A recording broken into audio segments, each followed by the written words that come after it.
Alright, Chapter 2. Fit for a Prince. Oh hey!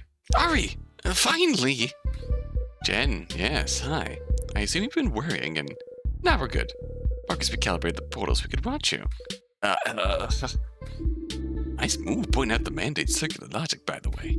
You're clearly a sharp kid. If I may ask, what are you studying? Oh, accounting. Really? Like father, like daughter. Never considered following in your mother's footsteps? You mean becoming so desperate for approval I built an interdimensional portal? Touché. No harm in accounting, I suppose. I myself pursued a doctorate in theoretical physics and electrical engineering. I had to make the most of the investment, you know? Wow. Yeah, I guess. Dr. Marcus? Quite the team my mom's assembled here. How'd Jen get involved? So, Jen, does Marcus make you feel insecure? Huh? Why would he do that? The guy's 2 PhDs, you're still a student. How'd you get involved in this anyway? Oh.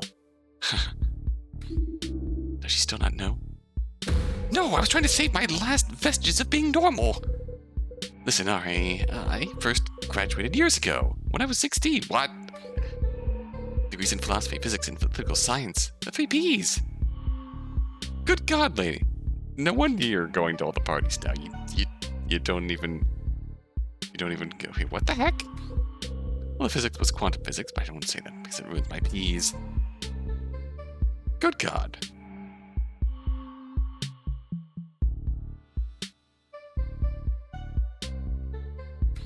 So that's why you never have to study.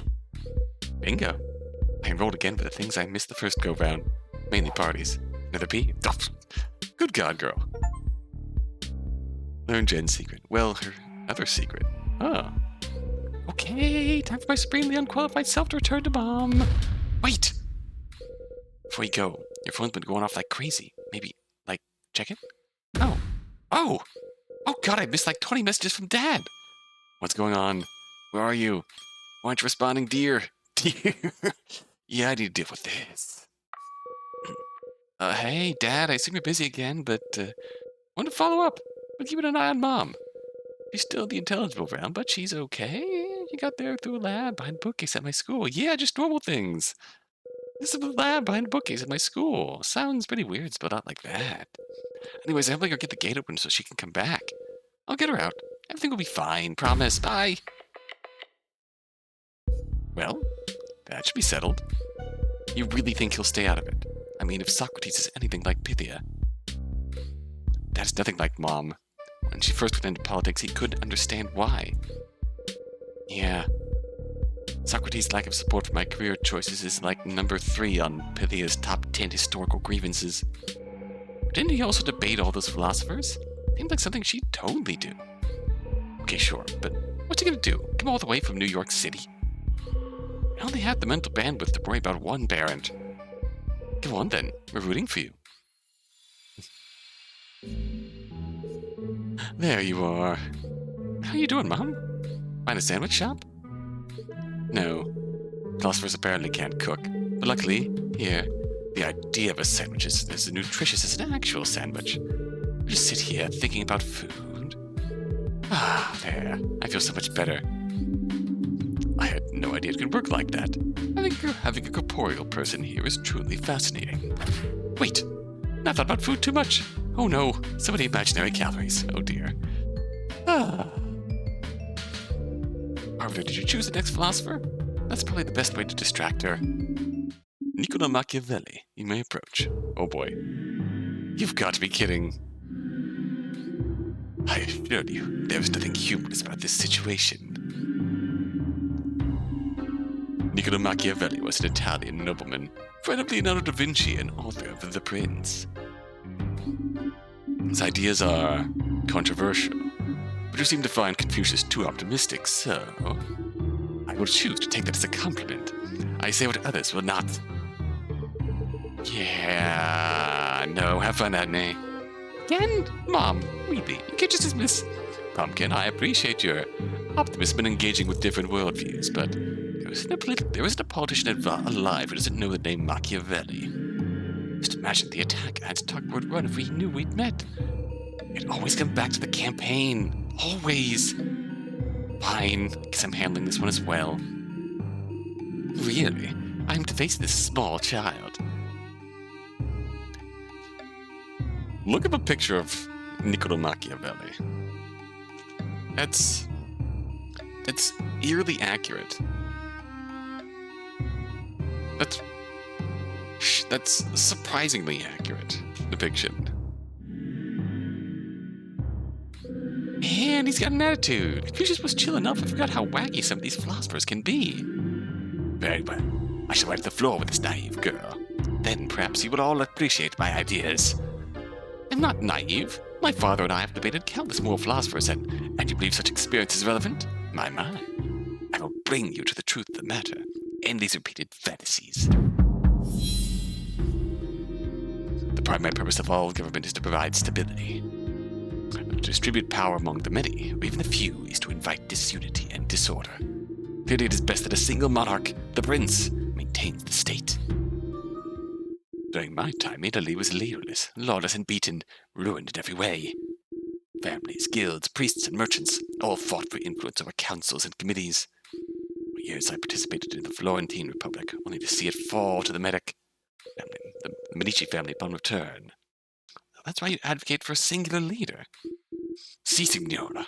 I told Medici as much. With a strong prince at the helm, perhaps work can actually get done.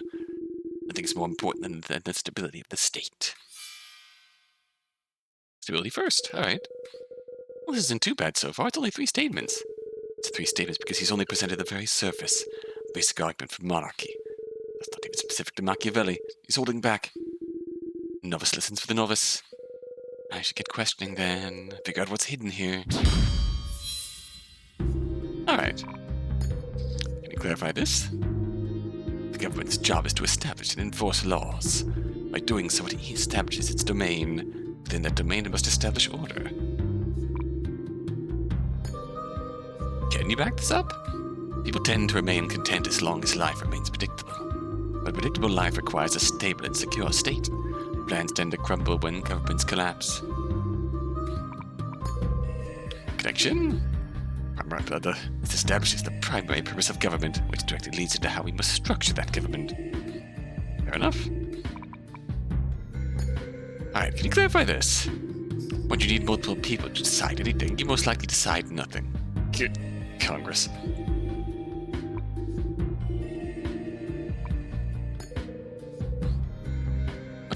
What reasoning supports this statement? Every person brings their own peculiar, petty preferences to decisions. Have too many seats at the dinner table and you will be trapped in arguments instead of enjoying your ravioli. Rather have lasagna anyway. See? Petty preferences. Lasagna wasn't even invented until after my death. No lasagna? Government is no different. We can't afford the weakness of bickering. But lasagna.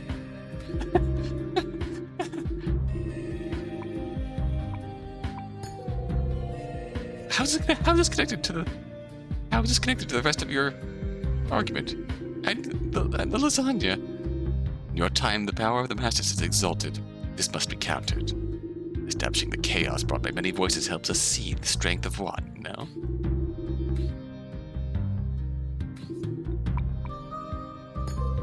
What do you mean by this? One ruler is ideal. Clear enough?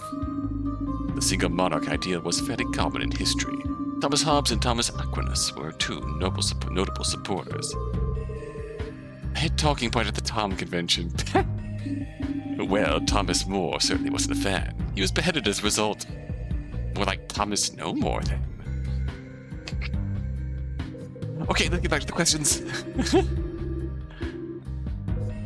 Okay, this seems pretty straightforward. I mean, he's advocating for an absolute monarchy, but it doesn't seem that diabolical.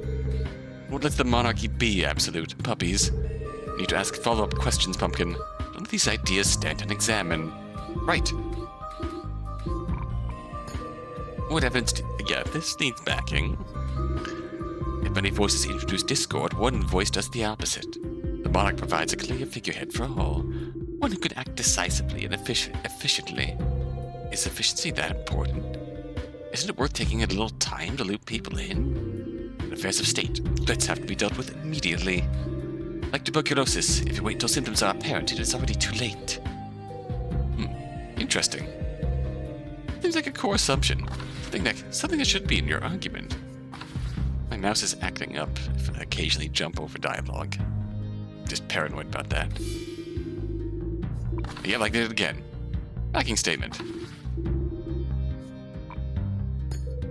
House is connected. It's the main thrust of it. God, my mouse is being really funky today.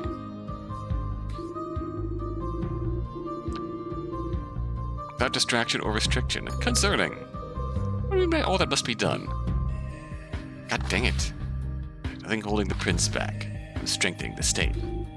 Can and should do whatever is needed to secure power. Using any means. Any means? But like, I mean, he's not gonna...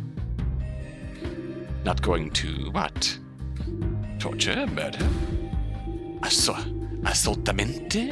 Whatever is needed to secure power means whatever is needed. After all, politics have no relation to morals. What?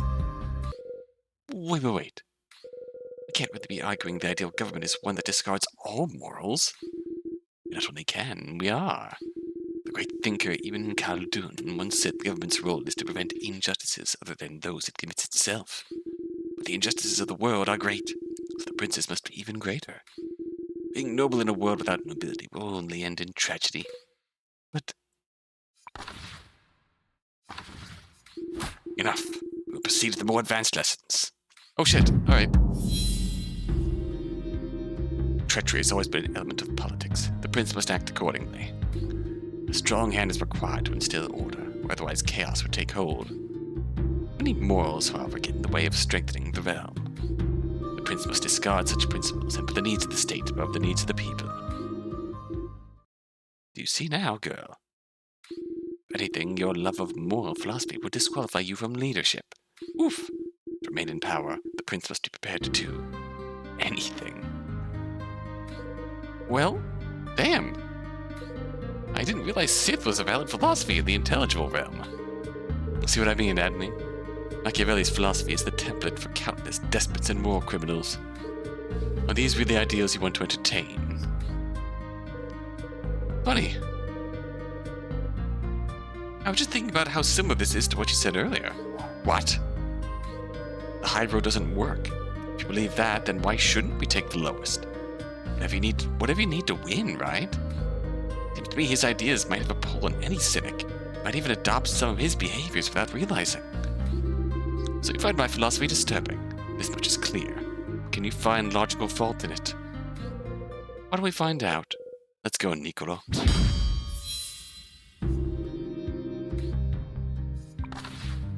Yeah, this really is the polar opposite. This really is the polar opposite of Confucius in that regard. In that Confucius had an optimistic outlook undermined by the worst of humanity.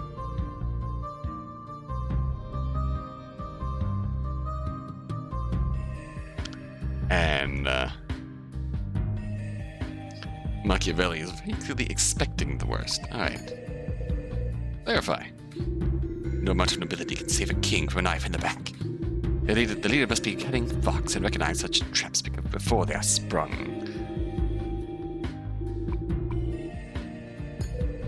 Alright, can you back that up? I could list many historical examples. Agathocles became king of Syracuse through criminality. Oliverotto, who killed his own uncle for power. When the previous leaders let down their guard, these men seized control. Such is the reality of the Game of Thrones. The endings can be messy. You're gonna make the reference? Okay, no, you're not. Okay. Also, an unintentional jab there. Alright, that was connected. Before it was just, perhaps the tactics I described would be less necessary. But we're not here to deal in fantasy, are we?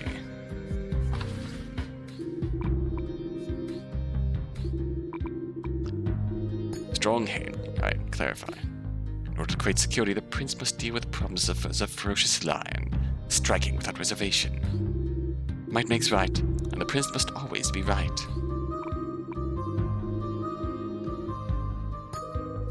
back this up. Every government is subject to the whims of fortuna, famine, flooding, attacks from without.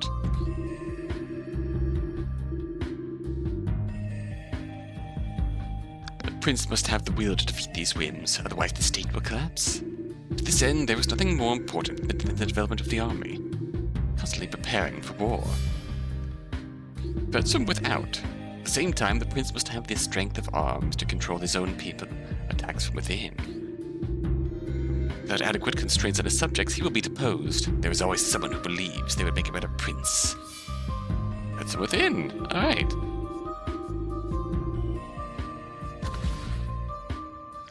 External threat and prevent unrest among the people. It's connected. Establishes that the strength is the most essential tool in maintaining security. How else can the prince overcome all that threatens the state? Get in the way of strengthening the morals, eh? Can you clarify this? The prince is too busy fretting about right or wrong. He will not be able to do what needs to be done. The ability to do what must be done. I call it virtue. Did you define virtue as virtue? As the opposite of virtue? Sort of I did. I recall, in your time, literally means the opposite of literally, no? Yeah, eh? It's true. Nothing is sacred. That was after literally everyone was already using it that way. Not because one Italian dude decided it should be.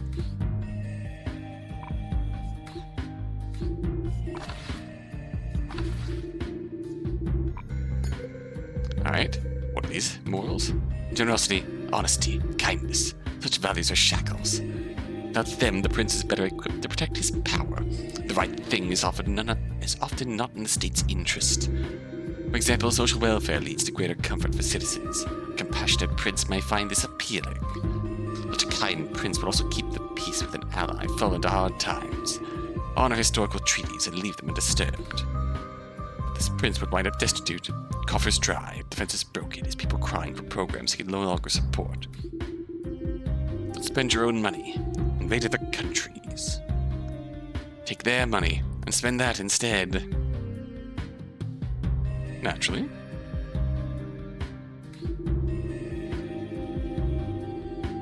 People won't care. Prosperity comes from the suffering of those they do not know. God, that's still painfully prescient. Painfully prescient. How's this connected to the rest of your argument? This directly supports my central point. Morals are contrary to effective leadership. The needs of the state above the needs of its people. What do you mean by this? Morals have no place in governance. The well-being of the people is secondary to the security of the state.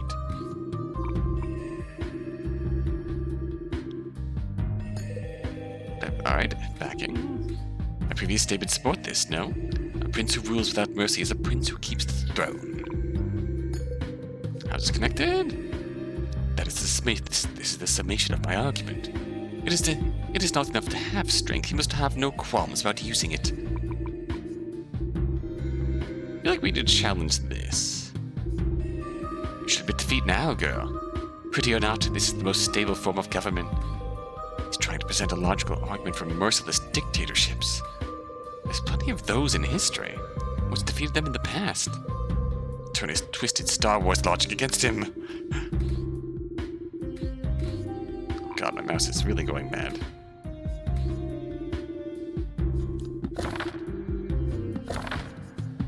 Yeah, that's my mouse going mad. Oh dear.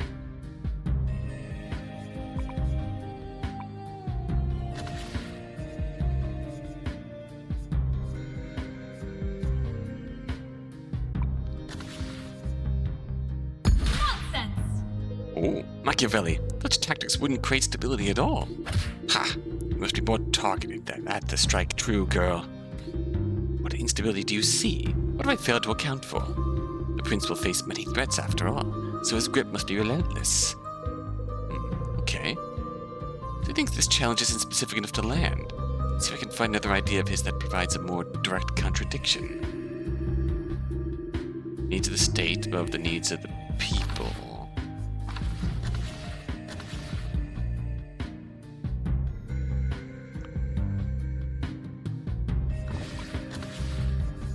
Nonsense! That's from within.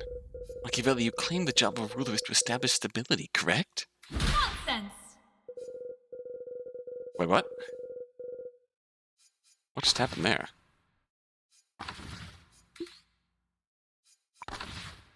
Corretto.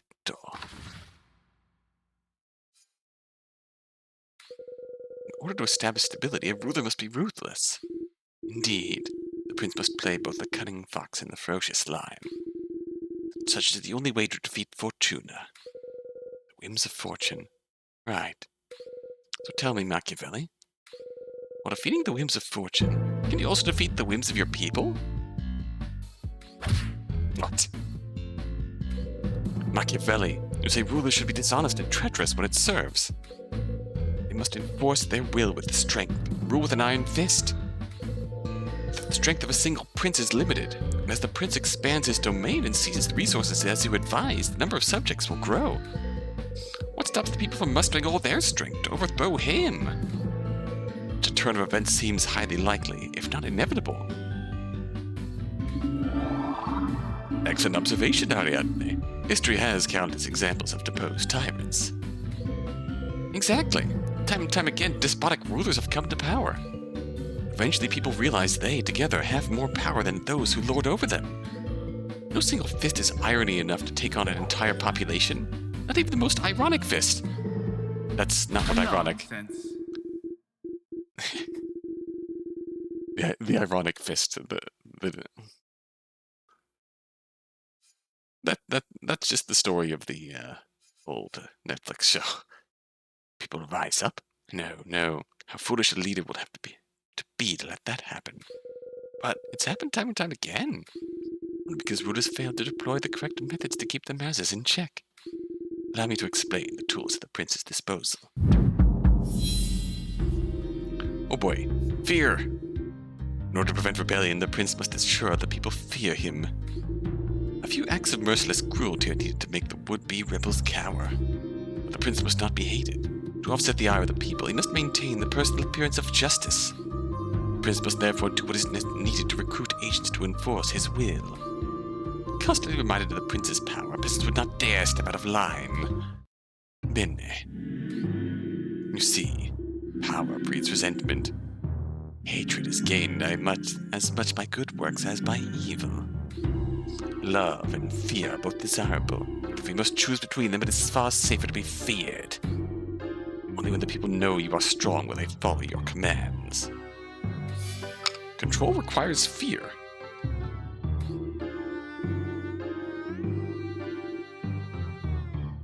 Consider the Arbiter. He uses fear quite effectively to maintain control of this realm.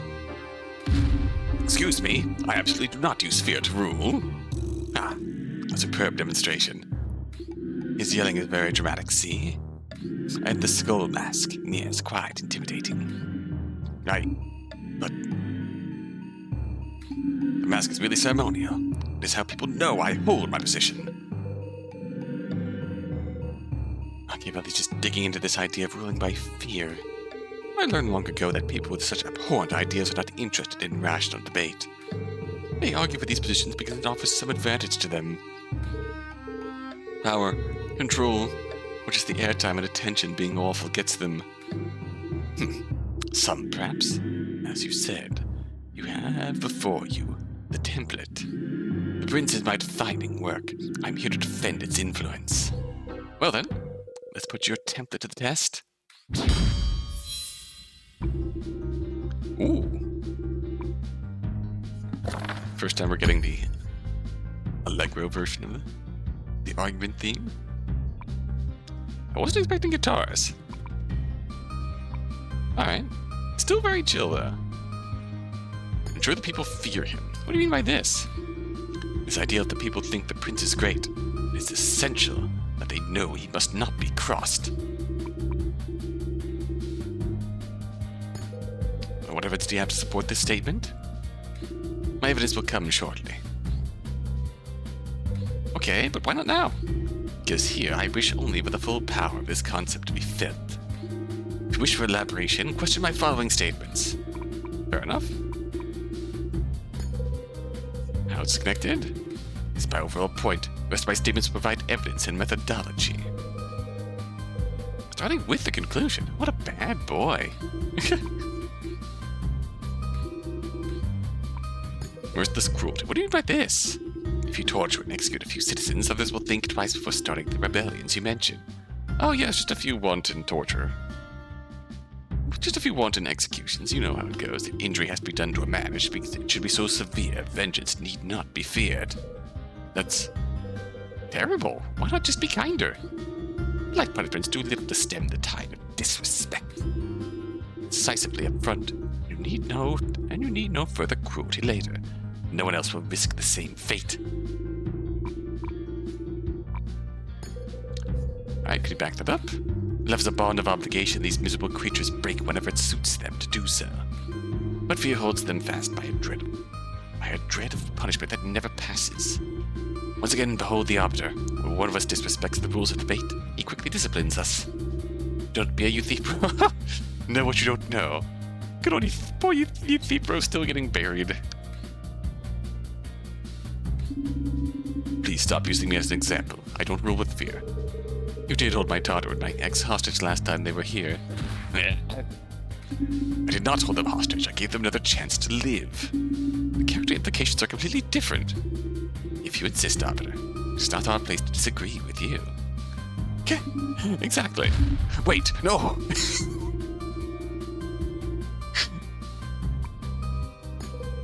How's this connected? It provides specific and precise methodology to bully the Arbiter. No? Understandable.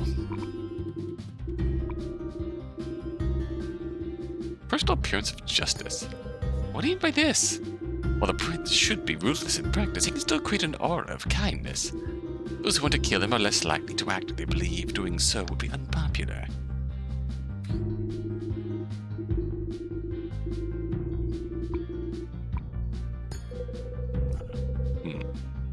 Maintain good PR, but still be cruel to your enemies and maintain enough of a cloud of friends.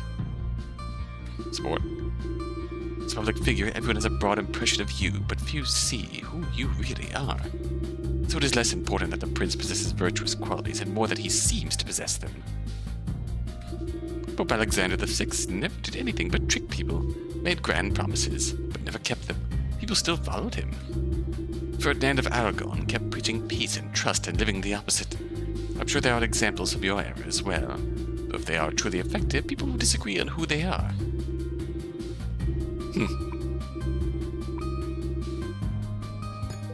That's a good point. How's it connected? Establishes yet another way the prince, through wit and will, can placate the masses.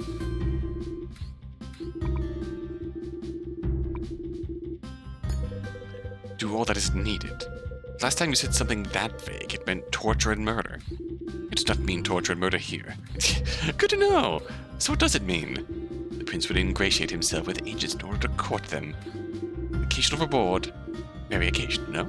Would give this group something to aspire to, instead of to serve. Like a pizza party? If they desire pizza, but most will seek other rewards. Gold, glory, power of their own. Such things are surely appealing. Favors and greater power. Clarify this further? Extending his power through agents, the prince exerts control more broadly.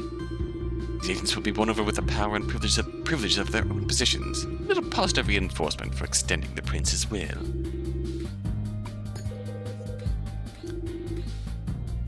Follows the logic of your own argument, no? A selection of loyal forces grant the prince more power to control than he would have alone. Though the prince must recruit the needed surrogates, with gold, favors, the occasional pizza party, as you say. For such rewards, the agents will carry out the grimmest tasks, allowing the prince to present as pure. And yes, by doing so, a prince would most effectively calm the masses. And if the people rise up, it will be against a surrogate that is easily replaced. Oof.